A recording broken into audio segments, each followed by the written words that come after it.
하나님께서 우리에게 주신 말씀은 느헤미야 5장 1절에서 13절까지 말씀을 제가 읽어드리지만 여러분들도 그 자리에서 마음속으로 입술로 읽어주시면 고맙겠습니다. 느헤미야 5장 1절입니다. 그때 백성들과 그 아내들 사이에 그들의 유다의 형제들을 원망하는 소리가 있었습니다. 어떤 사람들은 우리에게는 자녀가 많다, 우리 자신을 비롯해서 많은 식구가 먹고 살기 위해서는 곡식을 얻어야 한다라고 말했고, 또 어떤 사람은 우리는 기근 동안 곡식을 얻기 위해 우리 밭과 우리 포도원과 우리 집을 저당 잡혔다라고 말했으며, 또 어떤 사람은 이렇게 말했습니다. 우리는 세금 낼 돈을 꾸기 위해 우리 밭과 포도원을 잡혔다. 우리는 우리 친척들과 한 몸이요 한 핏줄이다. 보라, 우리의 자식들은 그들의 자식이나 다름없는데 우리가 우리 자녀들을 종으로 내주게 됐다. 우리의 딸 가운데 일부는 이미 종으로 팔렸고 우리의 밭과 포도원이 남의 것이 됐으니 우리는 그들을 속량할 힘이 없다. 그들의 원성과 탄식을 듣고 나는 몹시 화가 났습니다. 내가 속으로 이 말들을 곰곰이 생각하고 나서 귀족들과 관리들을 꾸짖으며 말했습니다. 당신들은 지금 각기 자기 형제에게 폭리를 취하고 있어. 나는 그들을 책망하기 위해 큰 집회를 열고 그들에게 말했습니다.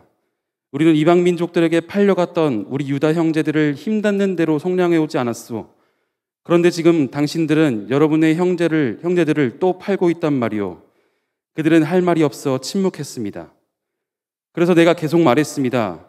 당신들이 하는 일은 옳지 못하오. 이제 여러분들이 이방 민족들의 비방을 피하기 위해서라도 우리 하나님을 경외하며 살아야 하지 않겠소. 나와 내 형제들과 내 부하들도 백성들에게 돈과 곡식을 꿔줄 테니 이제부터는 폭리를 취하는 일을 제발 그만두시오. 그들의 밭과 포도원과 올리브 농장과 집들을 오늘 당장 그들에게 돌려주고 당신들이 그들에게 추징한 폭리 곧 돈과 곡식과 새 포도주와 기름의 100분의 1도 돌려주시오. 그들이 말했습니다. 우리는 돌려주고 그들에게서 아무것도 받지 않겠습니다. 말씀하신 대로 다 준행하겠습니다. 그래서 내가 제사장들을 불렀고 귀족들과 관리들로 하여금 약속대로 하겠다고 맹세를 지켰습니다. 나는 또한 내 주머니를 털어 보이면서 말했습니다. 이 약속을 지키지 않는 사람은 하나님께서 이런 식으로 그 집과 재산을 털어버릴 것이요, 그런 사람은 털리고 털려서 마침내 빈털터리가 될 것이요. 이 말에 모든 회중이 아멘하고 여호와를 찬양했습니다. 그 다음 백성들은 약속을 이행했습니다. 아멘. 네, 우리는 인생을 살아가면서 정말로 많은 실수를 하면서 살아갑니다. 우리의 인생을 돌아보면요, 행복했던 순간도 있지만 인생 가운데 이불킥이 절로 나왔던 순간들이 많이 있죠. 저의 인생 가운데 이불킥이 나왔던 수많은 순간들이 있지만 대표적인 순간이, 제가 목사님 아들이었는데 5살 되던 해에 일요일 아침 9시 예배를 마치고서 마음 가운데, 지금 제 딸을 보면 어떻게 그런 생각을 했는지 모르겠어요. 오락실에 너무 가고 싶다라는 충동을 느꼈던 적이 있습니다. 그래서 예배가 끝나자마자 오락실로 뛰어가다가, 오락실이 길 건너편인데 횡단보도가 있었는데 그냥 무단횡단을 했어요. 너무 오락실에 가고 싶어서 무단횡단을 하다가 이렇게 오는 택시에 부딪혀서 교통사고가 났던 기억이 있습니다. 제가 왜 그런 실수를 했을까? 오락실에 미쳐서 그랬죠. 오락실에 빠져서 흥분과 기쁨의 교통신호를 보지 못했던 겁니다. 다행히 다치지 않고 하나님의 은혜 가운데 살았기 때문에 이렇게 웃으면서 이야기할 수 있는 하나의 추억이 되었지만, 만약 그런 순간에 감정에 취해서 섣부르게 행동하다가 실수했는데 그 실수가 내 인생에 치명적인 오점을 남긴다라면 우리는 정말로 후회하고 또 후회하게 될 겁니다.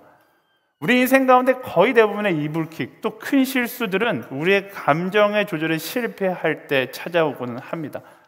감정이라는 것이 참 아이러니하고 재미있어요. 물론 이 감정으로 인해서 우리는 기뻐하기도 하고 슬퍼하기도 하지만 기억해야 할 것은, 다스리지 못하는 감정은 사단에게 우리의 마음을 무방비 상태로 내놓게 된다라는 것입니다. 그래서 기쁨의 감정도, 슬픔의 감정도, 분노의 감정도, 그 어떠한 감정도 좋아요. 감정 그 자체는 좋을 수 있어요. 하지만 중요한 것, 다스릴 수 없는 감정이라면 사단과의 영적 전쟁에서 우리는 패배할 수밖에 없는 거예요. 감정을 다스릴 수 있는 사람이 그 영적 전쟁 가운데 승리할 수 있는 것입니다. 여러분들의 인생 가운데 사단과의 영적 전쟁 가운데 승률이 얼마나 되세요? 정말로 많은 그리스도인들이 그 영적 전쟁 가운데 낮은 승률을 가지고 있습니다. 승보다 패가 많아요. 하나님 믿습니다 하는데 막상 그 영적 전쟁에 돌입하게 되면 하나님을 잊어버리고 아주 처참하게 사단에게 패배할 때가 너무나 많습니다. 왜 우리는 자꾸 패하는 걸까? 결국 이 감정을 다스리지 못하고 감정의 노예가 되어버리기 때문에, 이 감정을 컨트롤하지 못하는 나의 어리석음 때문에 영적 전쟁 가운데 패배하게 되는 것이죠. 지난주 제가 말씀 가운데 나누었던 의룡타 사건, 여러분들 기억하시죠? 이을용 선수가 감정을 추스리지 못하고 중국 선수의 뒤통수를 아주 세게 쳤었던 그 사건. 감정을 따라 행동했을 때 속은 시원했을지 모르지만 결국 상대가 원하는 결과를 내주었다라고 이야기했잖아요. 사단도 마찬가지입니다. 우리가 감정을 다스리지 못한다면 결국 우리의 감정을 흔들어 놓고 우리의 감정을 팍 쏟아 부어서 속 시원하다 생각할지 모르지만 결국 사단이 그 승리를 가져가는, 사단의 전략에 넘어가 버린 결과를 얻게 되는 거예요. 우리는 이런 사단의 전략을 이해하고 있어야 합니다. 그래서 감정을 다스릴 수 있어야지만 그 사단과의 영적 전쟁 가운데 우리의 영혼의 영적 전쟁의 승률을 높일 수 있는 거예요. 우리가 말씀 가운데 계속 나누고 있는 느헤미야라는 캐릭터가 이 영적 전쟁 가운데 승률이 굉장히 높았던 사람입니다. 성경 말씀에 보면 제가 본 캐릭터 중에 이렇게 승률이 높았던 사람이 과연 있었을까 할 정도로 영적 전쟁에 승승장구하던 사람이 바로 느헤미야예요. 어떻게 그는 계속해서 승리할 수 있었는가? 바로 그가 감정을 다스리는 지혜가 있었기 때문에 그래요. 성경에 나타난 모세도 또 수많은 사사들도 넘어지는 적들이 있었어요. 영적 전쟁 가운데 실패할 때가 있었죠. 언제? 감정을 다스리지 못했을 때. 느헤미야에게도 똑같은 위기가 찾아오지만 느헤미야는 전혀 다릅니다. 감정을 다스리는 지혜를 가지고 그 위기를 기회로 만드는 능력이 그에게 있었죠. 오늘 말씀을 통해서 그의 영적 전쟁의 승리법에 대해서, 감정을 다스리는 지혜에 대해서 함께 더 나눠보기를 원하는데요. 오늘 1절부터 4절까지 말씀 먼저 읽어보겠습니다. 1절부터 4절 시작. 그때 백성들과 그 아내들 사이에 그들의 유다의 형제들을 원망하는 소리가 있었습니다. 어떤 사람은 우리에게는 자녀가 많다, 우리 자신을 비롯해서 많은 식구가 먹고 살기 위해서는 곡식을 얻어야 한다라고 말했고, 또 어떤 사람은 우리는 기근 동안 곡식을 얻기 위해 우리 밭과 우리 포도원과 우리 집을 저당 잡혔다라고 말했으며, 또 어떤 사람은 이렇게 말했습니다. 우리는 세금 낼 돈을 꾸기 위해 우리 밭과 포도원을 잡혔다. 아멘.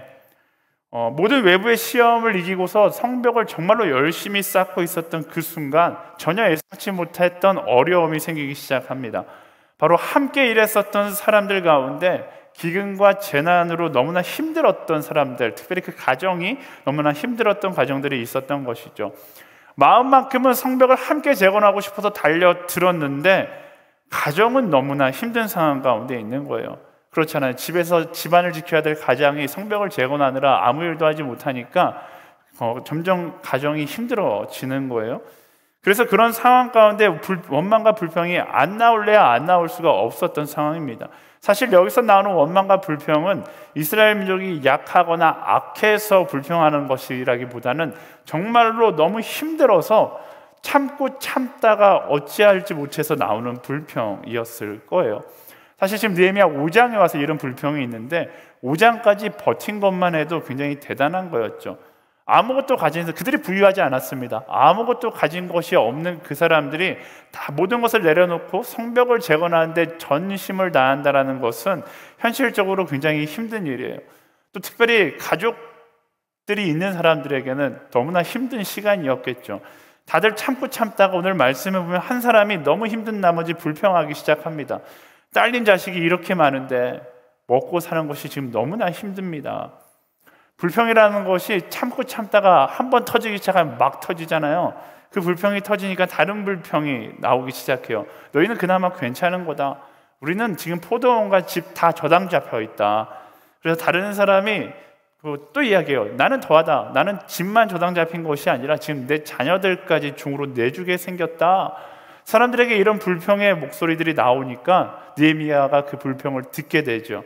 그리고 사람들의 원망과 탄식에 극에 다다르자 느헤미야가 화를 내기 시작합니다. 6절 말씀 볼까요? 그들의 원성과 탄식을 듣고 나는 몹시 화가 났습니다. 느헤미야가 1인칭으로 자기의 감정에 대해서 이야기하고 있어요. 그럼 원망과 불평을 들으니까 내 안에 화가 치밀어 올랐다라고 이야기해요.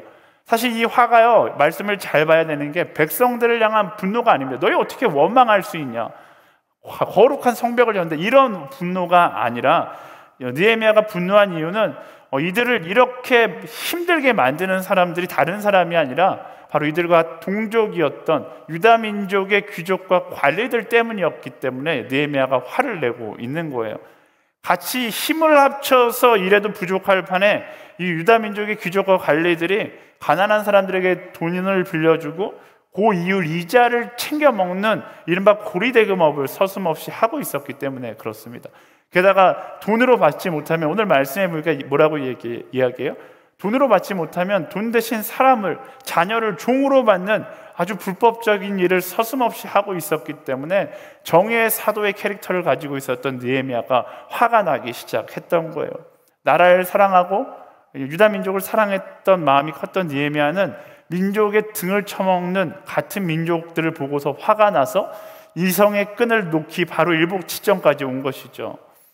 우리 인생 가운데도 이렇게 화가 날 때가 있습니다. 누가 봐도 너무나 억울하고, 누가 봐도 저 사람은 너무나 나쁜 놈이 명확해서 화가 날 때가 있어요. 앞뒤 안 보고 뛰어가서 이른바 그냥 죽여버리고 싶을 만큼 분노가 치밀어 오를 때가 있습니다. 하지만 제가 처음에 이야기했듯이 우리가 기억해야 되는 거, 그렇게 분노가 치밀어 오르는 순간이 바로 사단이 가장 기다리고 있는 타이밍이다라는 거예요. 감정에 과몰입하는 순간 우리는 주변을 보지 못하게 되는데, 그 주변을 보지 못하는 것에 바로 하나님도 포함되어 있는 거예요. 감정에 너무 과몰입, 슬픔이라는 감정, 분노라는 감정, 기쁨이라는 감정, 이 감정에 너무 과몰입하게 되면 주변을 보지 못하는데, 거기서 우리는 예수님도 보지 못하고 하나님도 보지 못하고 오직 그 감정만 바라보게 된다라는 거예요. 그렇게 감정에 몰입하게 되면 우리에게 가장 먼저 나타나는 반응이 바로 교만입니다. 감정에 지나친 몰입은 분별력을 무디게 만들고 무조건 내가 옳고 나의 선택이 진리고 정의라고 착각하게 만드는 거예요. 다시 말하면 나 자신이 하나님이라고 착각하게 만드는 것이죠. 지난주랑 지금 반복되는 말씀인데, 나의 감정 가운데 몰입되게 되면 내가 하나님이 되어버리는 거예요. 많이 듣고 우리 삶 가운데 실제로 경험한 장면이죠. 그렇게 사단은 우리를 쉽게 넘어뜨립니다.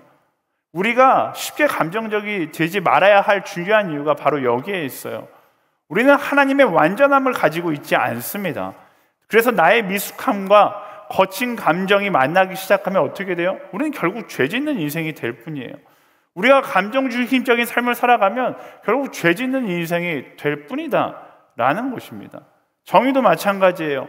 계속해서 나누지만 모두가 사회적 정의라는 감정에 가득 차서 정의를 이야기하는데, 계속 이야기하듯이 그 정의가 선포되어지면 정의로운 사회가 되어야 되는데 오히려 우리는 상처를 만들어내고 분열과 아픔이 넘쳐나는 세상이 되고 있어요. 왜 그럴까요? 정의가 나쁜 것이라서 그럴까요? 정의가 나쁜 것이 아니라 정의를 이야기하는 우리가 완전하지 못하기 때문에 그래요. 예수님이 말씀하시는 정의와 우리가 이야기하는 정의가 다를 수밖에 없는 것이죠. 완전한 자가 이야기하는 정의는 진정한 정의를 선포하겠지만, 완전하지 못한 자가 이야기하는 정의는 어쩌면 더 큰 분열과 아픔을 이야기할 수밖에 없다라는 거예요. 그래서요, 분노나 정의감 같은 나의 감정을 따라가는 것이 가장 옳은 길이라고 생각하며 나아갈 수 있지만, 어쩌면 그것이 사단이 가장 기뻐하는 길일 수 있다는 것을 잊지 말아야 하는 것입니다. 감정이 나를 집어삼키려는 순간 우리는 그 감정의 공격으로부터 나를 지켜나갈 수 있는 지혜가 있어야 하는 거예요. 지피지기면 백전백승이다. 우리의 감정을 공략하려는 사단의 전략을 미리 정확하게 알고 그것에 대처한다면 우리는 승리할 수 있는 거예요. 그 비법을 느헤미야가 알려줘요. 지금 느헤미야가 화가 엄청 났어요. 자기 민족의 등을 쳐먹는 모습을 보고서 분노가 막 일어납니다. 느헤미야는 그 감정을 어떻게 처리하는가? 7절 상반절 말씀 먼저 볼게요. 내가 속으로 이 말들을 곰곰이 생각하고 나서 귀족들과 관리들을 꾸짖으며 말했습니다. 아멘. 사실 분노라는 감정에 가득 찬 느헤미야에게 가장 쉬운 선택은 달려간다, 그리고 다 죽여버린다 이겠죠. 하지만 느헤미야는 그런 감정적 선택을 하지 않습니다. 어떻게 그럴 수 있을까? 말씀은 오히려 그가 멈춰서서 곰곰이 생각했다라고 기록해요. 뭐 그게 얼마나 대단한 거야, 멈춰서 생각할 수 있지 라고 우리는 생각하지만 사실 느헤미야 입장에서는 굉장히 어려운 일이에요. 왜냐하면 느헤미야는 쉽게 이 문제를 해결할 수 있었어요. 왜냐하면 그에게는 권력이 있었거든요. 느헤미야는 페르시아에서 파견된 총독이라는 직분이 있었고 권력이 있었기 때문에 당장 그들에게 달려가서 그들을 심판할 수도 있었고 그들을 그 자리에서 처형할 수 있는 공식적인 힘이 그에게 있었습니다. 하지만 느헤미야는 그런 선택이 아니라 어떤 선택을 해요? 잠잠히 자신의 감정을 다스리며 생각했다라고 말씀을 이야기하고 있는 거예요. 여러분 주변을 생각해 보세요. 원래 제일 무서운 사람이 어떤 사람이냐면 일단 힘이 있는데 두 번째 다혈질적인 사람이 제일 무서워요. 여러분 여러분의 직장 상사가 이런 사람이었다고 생각해봐요. 엄청 다혈질인데 나보다 한참 높은 사람이에요. 이런 사람과 함께 일하면 보통 이런 사람들을 우리는 보면서 절망하잖아요. 여러분들 가운데 좋지 않은 말로는 이런 사람들 별명은 뭐 사이코, 미친 개, 좋지 않은 별명은 이런 사람들에게 다 붙어져 있어요. 그러니까 이처럼 감정적인데 권력의 힘까지 있는 사람은 언제나 최악의 시나리오를 만들게 되어 있습니다. 느헤미야가 그것을 잘 알고 있었던 것이죠. 그에게 힘이 있었기 때문에 힘이 있는 만큼 자신의 감정을 다스릴 수 있는 능력이 있어야 한다는 것을 알고 있었던 거예요. 사랑하는 여러분, 여러분들도 마찬가지예요. 지금은 대학생이라서 내게 힘이 없다고 생각하지만 여러분들도 힘이 있어요. 누구는 누군가의 선배일 것이고 누군가의 형일 것이고 누나일 것이고 누군가의 상사일 것입니다. 근데 힘에는 언제나 감정을 다스릴 수 있는 지혜가 함께 가야 하는 거예요. 제가 이야기했잖아요. 감정을 다스릴 수 없는 사람이 힘을 갖는다는 건 그 힘을 죄 짓는 데 사용할 수밖에 없게 되는 것입니다. 높은 자리에 올라갈수록 영향력 있는 사람이 되면 될수록 느헤미야처럼 감정을 다스릴 수 있는 능력을 소유할 수 있게 되기를 소망합니다. 느헤미야가 곰곰이 생각했어요. 감정의 극단의 자리에서 그 감정을 추스리면서 무슨 생각을 했을까? 지난주 말씀 기억하세요? 분노 앞에서 나의 감정의 생각은 내려놓고 하나님의 마음을 품는 시간을 갖는 것이죠. 그리스도인에게 감정에 휘말릴 위기가 찾아올 때 가장 큰 지혜는요, 나의 생각을 내려놓고 하나님의 마음으로 나의 생각을 뒤바꾸는 거예요. 예수님의 기도처럼 나의 욕심을 내려놓고 나의 원을 내려놓고 하나님의 계획하심으로 나의 마음을 뒤바꾸는 것이죠. 자주 이야기하는 What would Jesus do? 예수님이라면 어떻게 하셨을까? 내 감정의 극한의 상황에서 이 질문을 나 스스로에게 던지는 거예요.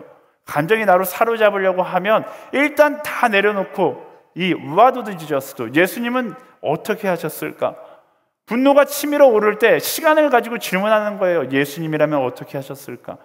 여러분은 성적인 문제로 인해서 분별이 되지 않을 때 질문하는 거예요. 예수님이라면 어떻게 하셨을까?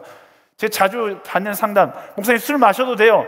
제가 이야기해요. 답은 뻔해요. 너가 술 마시는 그 순간 물어봐. 예수님이라면 어떻게 하셨을까?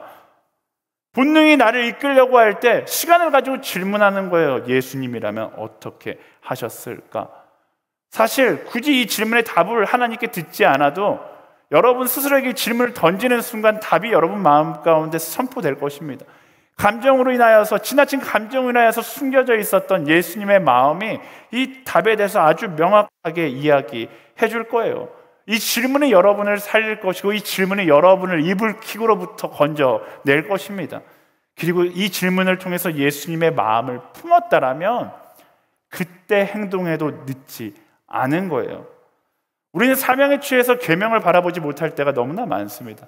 예수님께서는 우리에게 사랑이라는 계명을 주셨어요. 그 사랑의 계명이 사명보다 언제나 먼저 되었다는 사실을 우리는 기억해야 하는 것입니다. 주를 위하여 일해야 된다 그러면서 앞뒤 보지 않고 무대포로 달려나가는 사람들이 있어요. 근데 중요한 포인트는 그 사명을 향한 걸어가는 것도 중요하지만 사명을 향해 걸어가는 그 과정 가운데 말씀하셨던 그 계명을 지키는 것이 훨씬 더 중요하다라는 거예요. 지나친 감정적인 결정은 바로 이 가장 중요한 계명을 우리의 삶 가운데 있게 만들 때가 너무나 많습니다. 계속해서 반복해서 이야기하지만 정의는 많이 이야기하는데 사회가 분열되고 상처가 남는 이유가 바로 여기에 있는 것이죠. 우리가 감정에 취한 나머지 계명을 잊어버린 거예요. 느헤미야처럼 곰곰이 생각하며 예수님의 계명을 내 마음 가운데 충분히 새긴 후에 그 다음에 움직여도 늦지 않습니다. 곰곰이 생각하며 자신의 생각을 내려놓고 하나님의 마음을 품는 거예요. 느헤미야가 지금 그렇게 했어요. 그러자 느헤미야는 내 마음 가운데 어떤 마음이 들어요? 분노가 아니라 하나님의 마음이 들어오기 시작하는 거예요. 나의 기준이 아니라 하나님의 기준을 가지고 그리고 가는 거죠. 고리대금업을 일삼던 유다의 사람들에게 찾아가서 분노의 찬 권면이 아니라 사랑의 권면을 하기 시작합니다. 7절부터 9절까지 말씀 한번 읽어볼까요? 시작. 당신들은 지금 각기 자기 형제에게 풍리를 취하고 있어. 나는 그들을 책망하기 위해 큰 집회를 열고 그들에게 말했습니다. 우리는 이방 민족들에 팔려갔던 우리 유다의 형제들을 힘 닿는 대로 속량해 오지 않았소? 그런데 지금 당신들은 여러분의 형제들을 또 팔고 있단 말이요. 그들은 할 말이 없어 침묵했습니다. 그래서 내가 계속 말했습니다. 당신들이 하는 일은 옳지 못하고 이제 여러분은 이방 민족들의 비방을 피하기 위해서라도 우리 하나님을 경외하며 살아야 하지 않겠소? 느헤미야의 권면이 하나님의 기준으로 이야기했다라는 것을 어떻게 알 수 있냐면 그의 권면의 내용을 보면 알 수 있어요. 느헤미야의 권면에는 책망은 분명히 담겨져 있습니다. 어떻게 그런 짓을 할 수 있냐? 하지만 그 책망과 함께 옳지 못한 그들이 돌아올 수 있는 회복의 권면을 동시에 하고 있어요. 그가 감정에 취해 있었다라면 그 사랑의 범위가 피해받은 유다 사람들에게만 딱 멈춰 있었을 텐데 하나님의 마음을 품고 나니까 풍리를 취하고 있었던 그 사람들 역시 그 사랑의 범위 안으로 안고 있었던 것이죠. 그들을 심판의 대상으로만 바라보는 것이 아니라 어떤 대상으로 바라보는 거예요? 회개의 대상, 하나님께 돌아와야 할 대상으로 바라보고 있는 것이죠. 여러분 TV를 보면서 감정과 분노에 막 휩싸일 때가 있어요. 그러면 더 중요한 건 뭐냐면 그 사람을 죽이고 싶잖아요. 그건 하나님께서 원하시는 정의가 아니에요. 그 사람이 너무나 밉잖아요. 그건 하나님께서 원하시는 정의가 아니에요. 하나님께서 원하시는 정의는 어떤 거예요? 세상에 죽어야 할 사람은 없어요. 세상에 사랑받지 못할 사람은 없어요. 세상에 저주받아야 될 사람은 없어요. 그 사람마저 하나님의 사랑이 필요한 한 사람으로 여겨지는 것이 바로 하나님의 마음인 것이죠. 기억하세요. 사랑이 없는 책망의 말은 결국 교만의 말일 뿐입니다. 교만의 말은 그럴싸해 보여도 결국 상처와 아픔만을 이야기하는 거예요. 저는 우리가 교만의 말을 쏟아놓는 사람이 아니라 사랑의 말을 하는 그리스도인들이 될 수 있게 되기를 간절히 소망합니다. 여러분 다 화면을 보시겠어요? 제가 여러분들에게 선포하겠습니다. 예수 그리스도인을 명하노니 사랑의 말을 하는 그리스도인이 될지어다. 아멘. 네. 느헤미야가 이 선택을 하는 가운데 보면 또 하나의 지혜가 있는데요. 10절 말씀 함께 읽어볼까요? 10절 말씀. 나와 내 형제들과 내 부하들도 백성들에게 돈과 곡식을 구워줄 테니 이제부터는 풍리를 취하는 일을 제발 그만두시오. 느헤미야가 그들에게 권면하면서 이렇게 말합니다. 나와 내 형제들과 내 부하들도 백성들에게 돈과 곡식을 구워줄 테니 이제부터는 그만두시오. 느헤미야가 지금 뭐라고 이야기하고 있는 거예요? 자신이 먼저 사랑하기 위해서 희생할 테니까 이제 너희도 그만하고 함께 사랑하자라고 이야기하고 있는 거예요. 사실 느헤미야에게는 돈을 구워줄 의무가 없습니다. 이 돈을 구워준다고 해서 이런 상황 가운데 느헤미야가 돌려받을 수 있을까요? 돌려받지 못하죠. 이 행위는 느헤미야에게 마이너스 되는 행위예요. 희생적인 행위입니다. 하지만 그런 선뜻 내가 먼저 희생할 테니까 너희도 이제 멈추고 함께 사랑하자라고 이야기하는 거예요. 저는 이 포인트가 느헤미야 사랑의 권면의 하이라이트라고 생각해요. 세상에서 정의롭지 못한 일들을 보면서 정의에 가득 차 던지는 말들은 다 좋은 말들이에요. 인터넷 댓글을 보세요. 세상을 향하여 비판하는 인터넷 댓글들은 다 좋은 말입니다. 하지만 아무리 좋은 말이라도 그 좋은 말은 세상을 변화시키지 못해요. 그 좋은 말 한마디 한마디가 사람을 변화시키지 못합니다. 절대로요. 오히려 그 말은 나누었듯이 상처를 낳고 더 큰 분열을 만들어낼 때가 많이 있어요. 그렇다면 무엇이 세상을 바꾸는가? 무엇이 사람을 변화시키는가? 느헤미야와 같이 내가 먼저 그 정의를 따라, 사랑을 따라, 말씀을 따라 살아가는 것, 바로 그 삶 자체가 세상을 변화시키고 사람을 변화시키는 것이죠. 상상해 보세요. 느헤미야가 감정에 취해서 그렇게 권면했다라고 생각해 보세요. 그 권면을 들었던 유다 사람들의 리더들은 그거를 진심으로 받아들였을까요? 잔소리라고 생각했겠죠. 하지만 느헤미야의 희생의 결단은 느헤미야 말 한마디 한마디에 진정성을 더하게 되는 거예요. 여러분, 고리대금업자 하면 어떤 이미지가 생각나요? 피도 눈물도 없는 사람의 이미지잖아요. 그런 피도 눈물도 없는 사람들이 느헤미야의 말을 듣고 전혀 다른 반응을 하고 있어요. 12절 말씀 함께 읽어볼까요? 시작. 그들이 말했습니다. 우리는 돌려주고 그들에게서 아무것도 받지 않겠습니다. 말씀하신 대로 다 준행하겠습니다. 그래서 내가 제사장들을 불렀고 귀족들과 관리들로 하여금 약속대로 하겠다고 맹세를 시켰습니다. 아멘. 느헤미야의 권면에 고리대금업자들이 마치 순한 양처럼 되었어요. 무엇이 피도 눈물도 없을 것 같은 그들을 변화시켰는가? 느헤미야의 희생이 그들의 마음을 감동시키고 그들의 삶을 변화시킨 것이죠.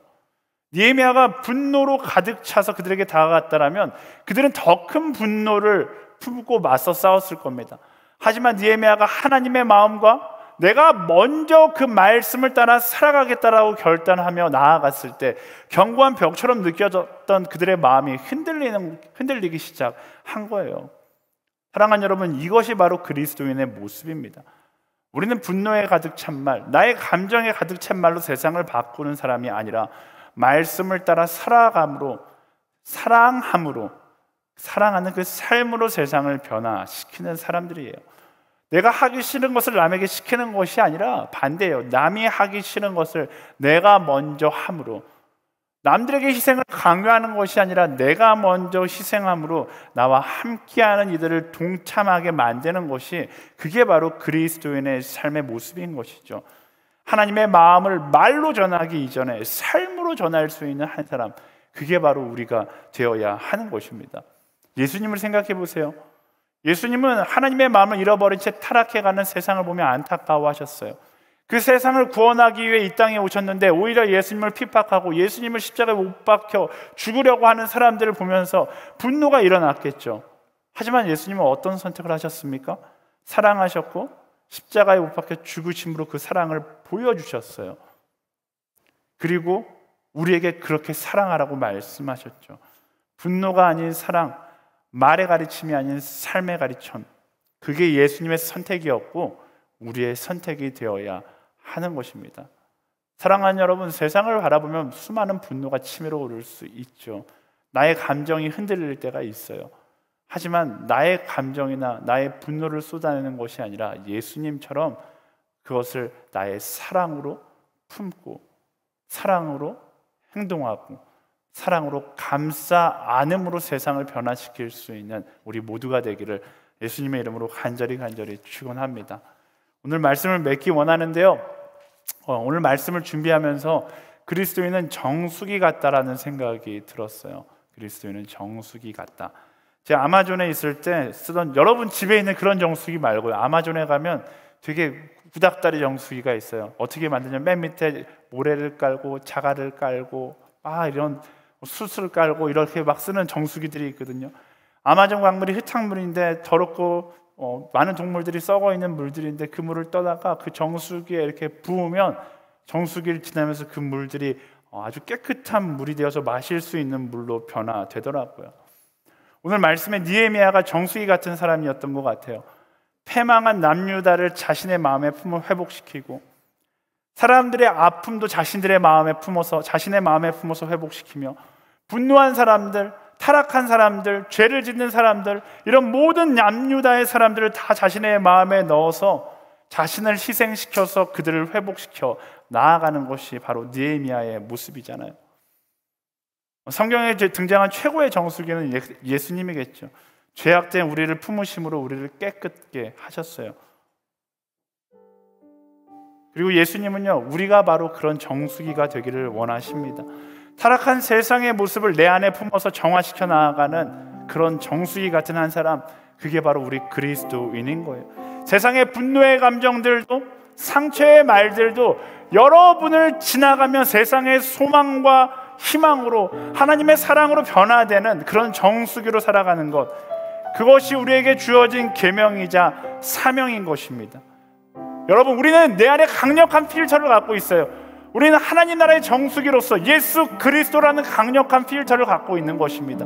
세상에 그 어떤 아픔과 슬픔과 불평과 절망의 말들이 있다 할지라도 그것들을 내가 예수 그리스도의 마음으로 품음으로 세상 가운데 사랑으로 흘려보내는 것, 그게 바로 우리가 살아가야 될 그리스도인의 사명이고 계명인 것이죠. 세상의 모든 아픔과 슬픔, 그 분노의 감정들을 사랑으로 변화시킬 수 있는 그런 한 사람 한 사람 우리 모두가 될 수 있게 되기를 예수님의 이름으로 축원합니다. 언제까지요? 언제까지 우리가 정수기의 사명을 다해야 합니까? 주님 오실 그날까지, 하나님 오실 그날까지, 세상 모든 민족이 하나님의 이름을 부르며 나아갈 그날까지 세상의 모든 아픔들을 안고서 사랑으로 흘려보낼 수 있는 그런 하나님의 사람 되기를 예수 그리스도 이름으로 간절히 축원합니다. 그렇게 함께 하신 하나님께 우리 감사와 영광의 박수 드리겠습니다.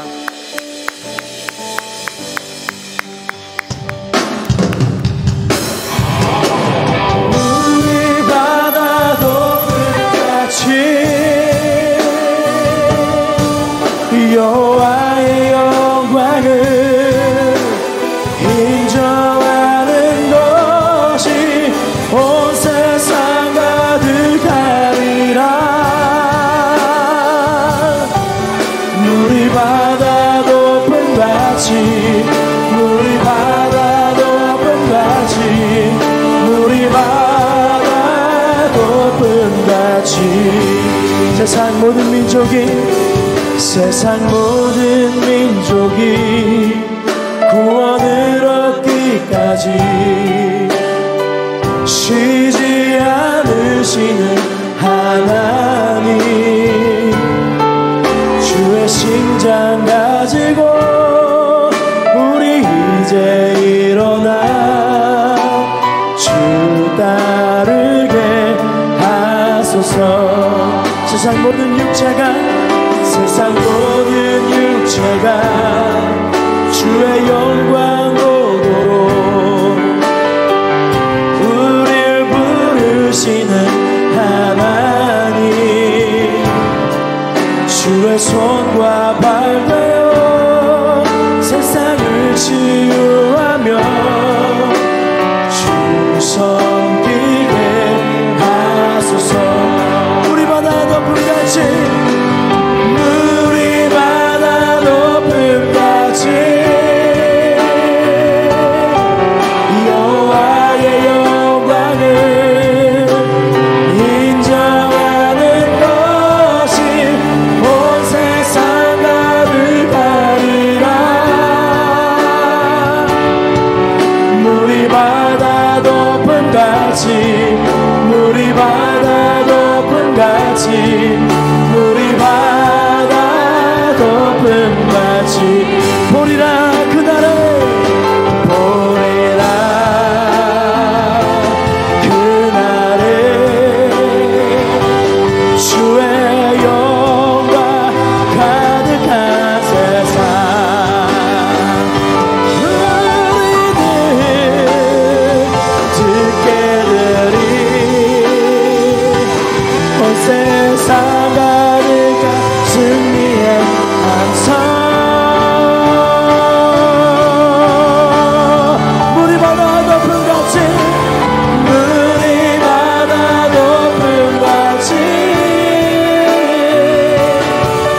여호와의 영광을 인정하는 것이 온 세상 가득하리라.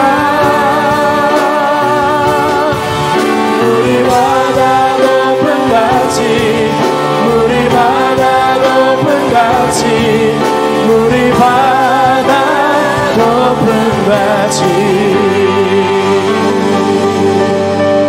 우리 이 시간 함께 기도하기를 원하는데요, 각자가 있는 그 자리에서 하나님께서 그 자리에 세우신 이유가 분명히 있잖아요. 하나님께서 나를 왜 그 자리에 세우셨을까? 아픔과 슬픔과 절망이 있는 그 자리에 세우신 이유는 그 모든 아픔과 슬픔과 절망을 내 마음에 품고 예수 그리스도의 사랑으로 흘려보내라고 우리를 그 자리에 세운 거예요. 하나님, 마지막까지 사랑할 수 있는 우리가 되게 하여 주시옵소서. 세상의 감정에 취해서 하나님을 잊고 살아가는 것이 아니라 그 감정과 싸워 이겨 예수 그리스도의 마음으로, 사랑으로 세상을 덮을 수 있는 한 사람으로 주님 살아갈 수 있도록 주님 역사하여 주시옵소서. 그런 한 사람으로 이 시대의 느헤미야로 주님 살아가게 하여 주시옵소서. 세상의 모든 감정과 싸워 이길 수 있는 하나님 예수 그리스도로 무장한 한 사람으로 살아가게 하여 주시옵소서. 내가 서 있는 그 자리에서 이 시대의 느헤미야로 살아가기로 결단하며 우리 함께 기도하며 나아가겠습니다. 주님,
마지막으로 다 같이 찬양할 때 있는 그 자리에서 다 자리에서 일어나서 함께 찬양했으면 좋겠는데, 하나님, 세상 가운데 아무리 나를 공격한다 할지라도 절대로 쓰러지지 않는, 흔들리지 않는 이 시대에 느헤미야로 지금 살아가겠습니다.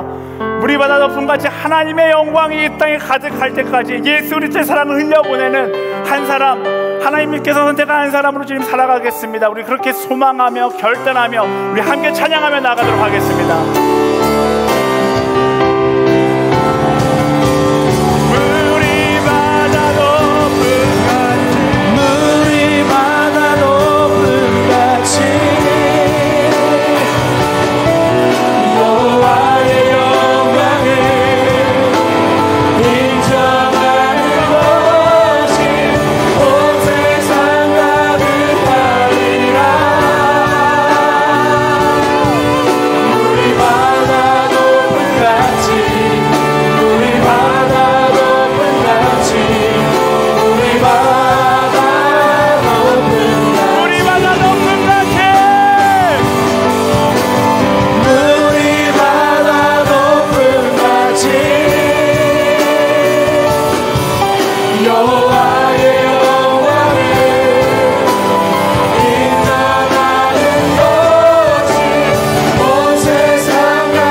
수많은 감정들이 난무하는 이 세상 가운데 감정의 덫에 빠지는 것이 아니라 하나님 지혜를 가지고 내 마음 가운데 가득한 분노와 헛된 감정들을 내려놓고 하나님의 마음을 품고 세상을 대할 수 있는 우리가 되게 하여 주시옵소서. 세상의 분노의 공격 앞에 함께 분노하는 것이 아니라 예수 그리스도의 마음으로 그 분노를 삭히고 사랑으로 다시 돌려보낼 수 있는 우리 모두가 되게 하여 주시옵소서.